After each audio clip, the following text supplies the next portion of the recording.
صدقہ خیرات یہ صرف مال تقسیم کرنے کا نام نہیں، وَمِمَّا رَزَقْنَاهُمْ يُنْفِقُونَ،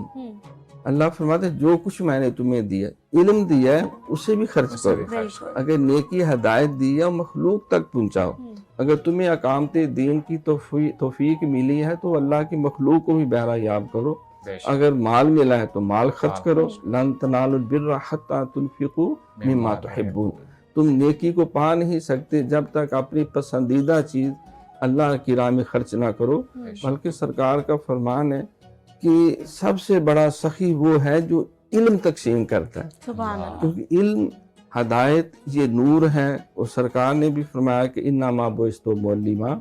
پھر اولاد دی ہے تو ان کو خیر کی راہ پہ لگانا یہ بھی صدقہ جاریہ ہے۔ بالکل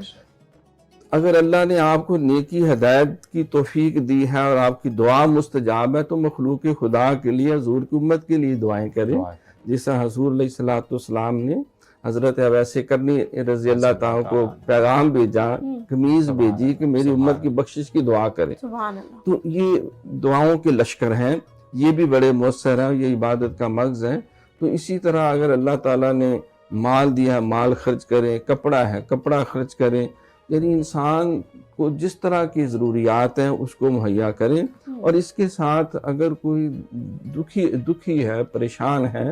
تو اس کو اس مصیبت سے نکالنا یہ بھی بہت بڑا صدقہ ہے، کیونکہ انسانیت طریقت اور تصوف کا جو مین ٹارگٹ ہوتا ہے کہ ظاہر کے ساتھ ساتھ باطن کو پاک کیا جائے، اس کو حرص سے، طمع سے، لالچ سے، تکبر سے، غصے سے اور گدی خواہشات سے، کفر سے، شرک سے۔ تو ہم جو دنیا میں پریشان حال جو لوگ پھرتے ہیں اس کی بڑی وجہ یہ ہوتی ہے کہ قلب پاک نہیں ہوتا، جب دل پاک نہ ہو تو انسان کا دماغ پاک نہیں رہتا، دماغ پاک نہ ہو تو اعمال بھی منتشر ہو جاتے ہیں۔ سرکار نے فرمایا کہ انسان کے جسم میں گوشت کا لوتھڑا ہے وہ ٹھیک ہو تو سارا جسم ٹھیک ہے، اور یاد رکھو کہ وہ دل ہے، وہ قلب ہے،